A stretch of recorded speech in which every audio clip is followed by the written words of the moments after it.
ವೇದಿಕೆ ಮೇಲೆ ಆಸಕ್ತರಾಗಿರ್ತಕ್ಕಂಥ ನಮ್ಮ ಶಾಸಕರಾಗಿರ್ತಕ್ಕಂಥ ಸರ್ದಾರ ಇಂದ್ರ ಗೋವಿಂದವರೇ, ಹಾಗೂ ನಮ್ಮ ತಾಲೂಕು ಅಧ್ಯಕ್ಷರಾಗಿರ್ತಕ್ಕಂಥ ಕಡಮೂರಿ ನಾಗೇಂದ್ರವರೇ, ಹಾಗೂ ವೇದಿಕೆ ಮೇಲೆ ಆಸಕ್ತರಾಗಿರ್ತಕ್ಕಂಥ ನಮ್ಮ ನಿಲುಬನ್ ಪ್ರಕಾಶ್ ಅವರೇ, ಹಾಗೂ ನಮ್ಮ ಸುರೇಂದ್ರಗೌಡರೇ, ಈ ಭಾಗದಲ್ಲಿ ಕೂಡಿರ್ತಕ್ಕಂಥ ಎಲ್ಲ ಲೀಡರಿಗೂ, ಈ ಭಾಗದಲ್ಲಿ ಕೂಡಿರ್ತಕ್ಕಂಥ ಎಲ್ಲ ಲೀಡರಿಗೂ, ಈ ಕಡೆ ಕೂಡಿರ್ತಕ್ಕಂಥ ಎಲ್ಲ ನಾಯಕರಿಗೂ, ಮುಂದೆ ಕೂಡಿರ್ತಕ್ಕಂಥ ಎಲ್ಲ ನನ್ನ ಮತದಾರ ಬಂಧುಗಳಿಗೂ ಹಾಗೂ ನಾಯಕರಿಗೂ ನಿಮ್ಮ ಶಾಸಕರಾಗಿ ಮೊಟ್ಟಮೊದಲು ಮಾಡುವ ನಮಸ್ಕಾರಗಳು ತಿಳಿಸ್ತಾ, ಇವತ್ತು ದಿವಸ ಏನೇ ಕಾರ್ಯಕ್ರಮವನ್ನು ಆಯೋಜನೆ ಮಾಡಿರ್ತಕ್ಕಂಥ ಕೆಲವು ಈ ಪಂಚಾಯತ್ ಮತ್ತು ನಾಲ್ಕು ಪಂಚಾಯತ್ ಲೀಡರ್ಗೆ ಸಾಕಷ್ಟು ಜನ ಕಷ್ಟ ಬಿದ್ದು, ನೈಜ ಕಷ್ಟ ಬಿದ್ದು ಈ ಕಾರ್ಯಕ್ರಮ ಆಯೋಜನೆ ಮಾಡಿದ್ದಾರೆ. ತುಂಬ ಅಚ್ಚುಕಟ್ಟಾಗಿ ಆಯೋಜನೆ ಮಾಡಿದ್ದಾರೆ. ಆಯೋಜನೆ ಮಾಡಿರ್ತಕ್ಕಂಥ ಎಲ್ಲ ನಾಯಕರಿಗೂ ಒಂದು ಸ್ಫೂರ್ತಿ ಅನಿಸುತ್ತಾ, ಇವತ್ತೇನು ಮತಯಾಚನೆ ಮಾಡಲಿಕ್ಕೆ ಈ ನಾಲ್ಕು ಪಂಚಾಯತಿಗೆ ಕ್ಯಾಂಡಿಡೇಟ್ ಸಮಾವೇಶ ಬಂದಿದ್ದೀವಿ. ನಮ್ಮೆಲ್ಲರೂ ಗೊತ್ತಿದೆ, ನಮ್ಮ ಬಿಜೆಪಿ ಮತ್ತು ಜೆಡಿಎಸ್ ಪಕ್ಷದ ಅಭ್ಯರ್ಥಿಯಾಗಿರ್ತಕ್ಕಂಥ ನಮ್ಮ ಮಲ್ಲೇಶ್ ಬಾಬು. ಇವತ್ತು ನೀವು ಮಲ್ಲೇಶ್ ಬಾಬುಗೆ ಕೇಳಿರ್ಬೋದು, ತುಂಬ ಮೃದು ಸ್ವಭಾವಿ, ಬೇರೆಯವ್ರ ದೂರ ಮಾತಾಡಿ ಕೊಡುವುದಿಲ್ಲ, ಮೃದು ಸ್ವಭಾವಿ. ಆದರೂ 2 ಸಾರಿ ಸೋತಿರ್ತಕ್ಕಂಥ ಮಲ್ಲೇಶ್ ಬಾಬು ಅವರಿಗೆ ನಮ್ಮ ಪಕ್ಷದ ಮತ್ತು ಜೆಡಿಎಸ್ ಪಕ್ಷ ಬಿಜೆಪಿ ಪಕ್ಷದ ಅಭ್ಯರ್ಥಿಯನ್ನ ಮಾಡಿದ್ದೀವಿ. ದಿನಾಂಕ 24ನೇ ತಾರೀಕು ನಾವೆಲ್ಲ ಓಟ್ಗಳ ಮುಖಾಂತರವಾಗಿ ಮತ್ತೊಮ್ಮೆ ದೇಶಕ್ಕೆ ನಮ್ಮ ಖ್ಯಾಪನೆ ಬೇಕು, ಅಭಿವೃದ್ಧಿ ಅಧಿಕಾರ ಬೇಕು, ಮೋದಿ ಬೇಕು ಅಂತಂದ್ರೆ ದಯವಿಟ್ಟು ಮಲ್ಲೇಶ್ ಬಾಬು ನಾವೆಲ್ಲ ಓಟಾಕ ಮುಖಾಂತರವಾಗಿ ನಾವೆಲ್ಲ ಗೆಲ್ಲಿಸಬೇಕು. ನಮ್ಮ ನಿಲುಬನ್ ಪ್ರಕಾಶ್ ಅವರು ಹೇಳ್ತಾರೆ, ಹಿಂದುತ್ವ ಉಳಿಬೇಕು ಅಂತಂದ್ರೆ ನಾವು ಉಳಿಬೇಕು, ಮುಂದಿನ ದಿವಸ ನಮ್ಮ ಮಕ್ಕಳು ಉಳಿಬೇಕು ಅಂತಂದ್ರೆ ಇವತ್ತು ಮತ್ತೊಮ್ಮೆ ಮೋದಿ ಬೇಕಾಗುತ್ತೆ. ನಮಗೆ ಗೊತ್ತಿರಲಿ, ಈ ಮುಳುಗಾದ ಕಾಲದಲ್ಲಿ ನಮಗೂ ಕಾಂಗ್ರೆಸ್ ಬಿಟ್ಟರೆ ಬಿಜೆಪಿ ನಮಗೆ ಅಡ್ಡ ಬಂದಿದ್ದಂಗೆ, ನಾವು ಎಲ್ಲ ವಿಷಯದಲ್ಲೂ ಕೂಡ ಬಿಜೆಪಿಗೂ ನಮಗೆ ಅಡ್ಡ ಬಂದಂಗೆ, ನಮ್ದು ಪೈಪೋಟಿ ಚಿತ್ತಾಜಿದ್ದಿ ನಮಗೂ ಕಾಂಗ್ರೆಸ್ ಅವರಿಗೆ. ಕಾಂಗ್ರೆಸ್ನ ಪ್ರತಿ ತಿಂಗಳು ಪ್ರತಿ ಕಡೆ ಹೇಳ್ತಾ ಇದ್ದಾರೆ, ನಾವು ಗ್ಯಾರಂಟಿ ಕೊಟ್ವಿ. ಒಂದು ದಿವಸ ಏನಾದರೂ ವಿಶ್ವದ ನಾಯಕ ಹೇಳೋದು ನಮ್ಮ ನರೇಂದ್ರ ಮೋದಿ ಇದ್ದೇ. ಇವತ್ತು ಕಾಂಗ್ರೆಸ್ ನಾವು ಯಾರು ಬದುಕ್ತಾ ಇರಲಿಲ್ಲ. ಇಡೀ ಪ್ರಪಂಚದಲ್ಲಿ ಭಾರತ ಸಕ್ರಿಯಾಗಿ ಕರೋನಾ ಸಂಕ್ರಮಿರ್ತಕ್ಕಂಥ ನರೇಂದ್ರ ಮೋದಿ ಅವರು, ಹಾಗೂ ಆ ಕರೋನಾ ಸಂಕ್ರಮಣ ಪ್ರತಿ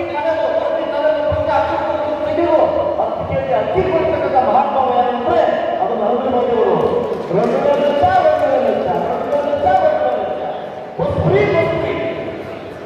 ನಿಮಗೆ ಗೊತ್ತಿರಲಿ. ಸಾಕಷ್ಟು ಜನ ಹುಡುಗರು ಮಾಡುವ ಒಂದು ವಿಷಯ ಏನಾಗಿದೆ ಪರಿಸ್ಥಿತಿ ಅಂತ. ಆಮೇಲೆ ಗಂಡ ಕಿತ್ತು ಎದ್ದು ಕೊಟ್ಟ ಮಗುರು ಕಡೆಗೆ ಕಣ್ಣ ಮುಚ್ಚ ನುಡಿದಂತೆ ನಡೆದಿದ್ದೇವೆ. ಇವ್ರು ಕೂಡ 2,000 ರೂಪಾಯಿನ ಸಂಸಾರ ಹಾಕಿದ್ರೆ ಬಹುಶಃ ಪ್ರಪಂಚ ಎಲ್ಲ ಕಡೆ ಕಾಂಗ್ರೆಸ್ ಹೋಗ್ಬಿಡುತ್ತೆ.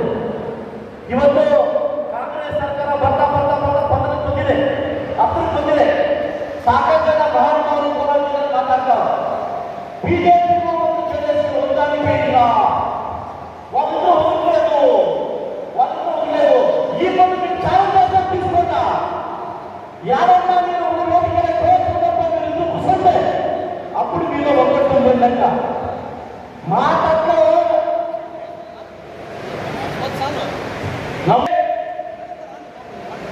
ನಿಮ್ಮ ಗಂಟೆ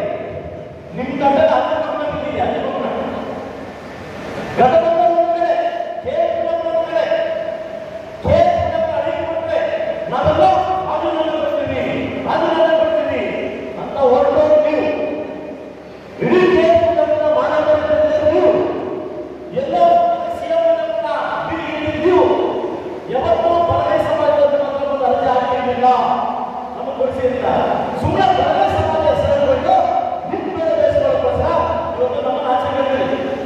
ಕಾಯಿರಿ 24ನೇ ತಾರೀಕು ಕೊಡ್ತಕ್ಕಂಥ ಸಮಯ ಬಂದಿದೆ. ಅದು ಕೊಟ್ಟೆ ಕೊಡ್ತಾರೆ ಇವತ್ತು ಯಾವ ಬಲಗೈ ಸಮಾಜ ಕೇಳಿಲ್ಲ, ನಾವು ನಮಗೆ ಗೊತ್ತಿರಲಿಲ್ಲ. ಆದರೂ ಮಾತಾಡಿ ಬಲಗೈ ಸಮಾಜ ಅನ್ಯಾಯ ಆಗ್ತದೆ, ಸಾಮಾಜಿಕ ನ್ಯಾಯ, ಪಕ್ಷಿ ಸಾಮಾಜಿಕ ನ್ಯಾಯ ಮನೆಯವರು ನಿಮ್ಮ ಮನಸ್ಥಿತಿ ಮನಸ್ಸು ಕರೆಕ್ಟ್ ಆಗಿದ್ರೆ ಮಲ್ಲೇಶ್ ಬಾಬು ಓಟ್ ಕಳಿಸಿ, ಅವತ್ತು ಹೋಗ್ಬೋದು ನಿಮ್ಮನ್ನ. ದಯವಿಟ್ಟು ಮಲ್ಲೇಶ್ ಬಾಬುಗೆ ಜೆಡಿಎಸ್ ಪಕ್ಷಕ್ಕೆ ಓಟ್ ಕೊಡೋ ಮುಖಾಂತರವಾಗಿ ಮತ್ತೊಮ್ಮೆ ಜೆಡಿಎಸ್ ಪಕ್ಷ ಸದೃಢವಾಗಿದೆ. ನಾವೆಲ್ಲ ಒಟ್ಟಾಗಿದ್ದೀವಿ, ನಾವೆಲ್ಲ ಚೆನ್ನಾಗಿರ್ಬೇಕಂದ್ರೆ ದಯವಿಟ್ಟು 24ನೇ ತಾರೀಕು ನಾವು ಮಲ್ಲೇಶ್ ಬಾಬು ನೀವೆಲ್ಲ ಮಲ್ಲೇಶ್ ಬಾಬು ಮೂಡಲಕಿರಣ ಯೂಟ್ಯೂಬ್ ಚಾನಲ್ ಅನ್ನು ತಪ್ಪದೇ ಸಬ್ಸ್ಕ್ರೈಬ್ ಮಾಡಿ, ಲೈಕ್ ಮಾಡಿ, ಶೇರ್ ಮಾಡಿ. ನಮ್ಮ ಮುಂಬರುವ ಎಲ್ಲಾ ವಿಡಿಯೋಸ್ಗಳಿಗಾಗಿ ಪಕ್ಕದಲ್ಲೇ ಇರುವ ಬೆಲ್ ಬಟನ್ ಅನ್ನು ಒತ್ತಿ.